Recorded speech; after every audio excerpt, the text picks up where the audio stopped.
And then this. It's funny right now, and 2.5 minutes later, it's not so funny.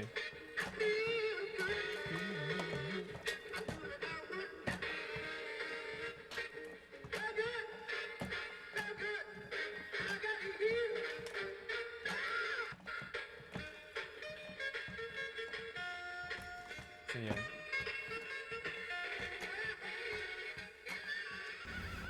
Actually, this was your idea, a good one.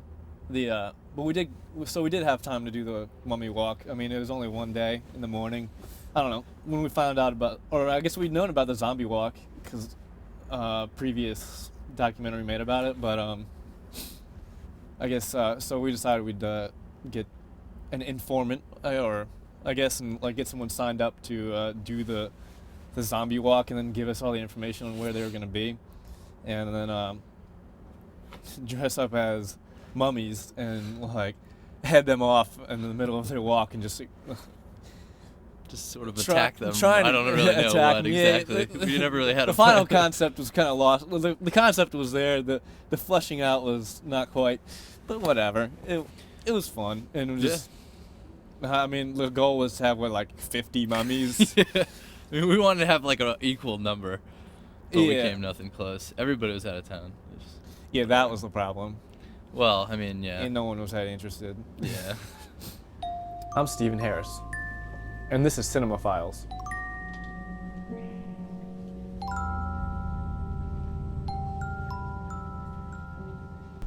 And I'm Chris Davis. I'm also a musician.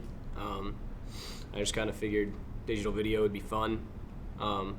And I don't know, I guess it kind of combines like a couple different arts. You got the whole like soundtrack part of it, and that's what I'm really interested in doing, is expressing a lot of the emotions and stuff in a film through the music instead of focusing a whole lot on like dialogue and stuff. I've got a pretty vague idea for this movie about this generator thing that kind of like runs the world, basically, like civilization as we know it. And actually, I had a lot of ideas, and we just watched Koyaanisqatsi, like David said, and I realized how much like Koyaanisqatsi my ideas were, so I might have to work with that a bit so it's not exactly the same. But high school, you're learning basically just the initial skills of a camera, like just how to basically operate it, technical things. And maybe a little bit of a concern into kind of aesthetics or styles of photos. I think there's some more introductory kind of things into the computer now in high schools than there used to be, probably in some places more than it is at some universities. No film I have ever made has been comedic in any sense, which is kind of weird, but the first thing that I really remember working on together, this is when I remember getting really stoked about our friendship, is when we decided to make a movie together in 8th grade and wrote the worst script I've ever seen. At the time, we wrote this thing, and there were all these references, like there was like this character named Miss Tchaikovsky, and like people were getting killed left and right. And I remember showing it to people on the bus, and they all thought it was like hilarious. And we found it like 4 years later, and we're just like, oh my god, this is atrocious. This is terrible. I couldn't believe that somehow our I don't know, creative bond had been forged on such garbage. Or at least in our minds. I teach mostly undergraduates. I've taught a graduate course too here at VCU.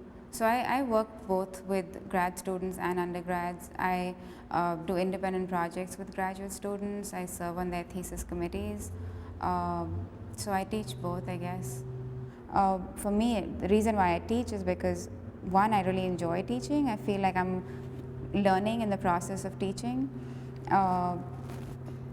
And so it's really wonderful to sort of feel that invigorating, sense of like there's something very refreshing happening constantly. And so sort of teaching pushes me to sort of, it affects my work, and my work in turn affects my teaching. So I bring with me experiences that I've had and share with my students. Yeah, I mean, certainly my You know, I mean, you can't, I think it's difficult for any teacher to teach something that, or teach in a way that they don't know, and at the same time, you have to be flexible to work with the students because they're not going to make work like you, and you would hope they wouldn't make work like you because you want to see variety out of the students. I really enjoy giving feedback to people and being part of that process of making work, and so I found it, I just love that, so I like watching students work and I like watching them progress. Particularly here, the difference is when you come in, that not only are you learning techniques, but you're learning technical skills specifically related to professional application, a real world experience. So when you're an undergraduate coming from high school, you may know basic camera operation, and you're asked to learn more of that, and then learn lighting, learn professional practices. And then the big thing is learning concept or expression within the medium that you're using. So if it's photography or film, you're learning to express your own ideas and develop these ideas almost into a kind of philosophy or a personal statement, so that you create your own style.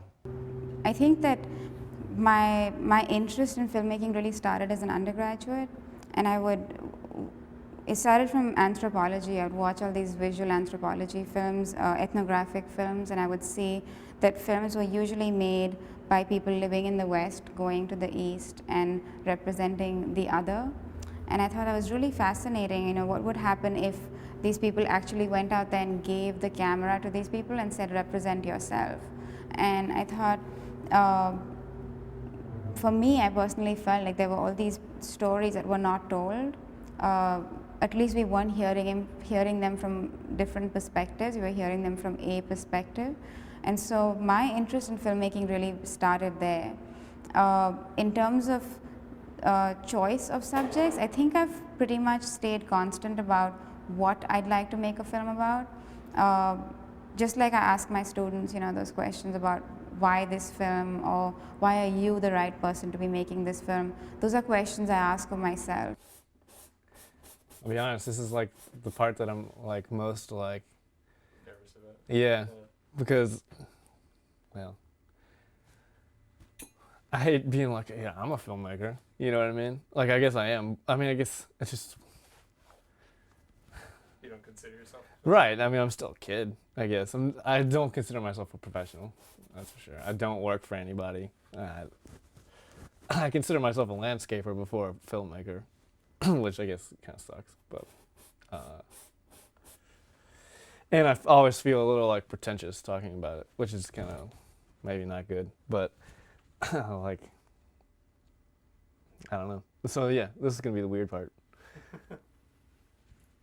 I've asked several people to participate in the project, and what I would do is I'll give them a Super 8 camera and Super 8 film and just the proper equipment so that they can shoot on their own.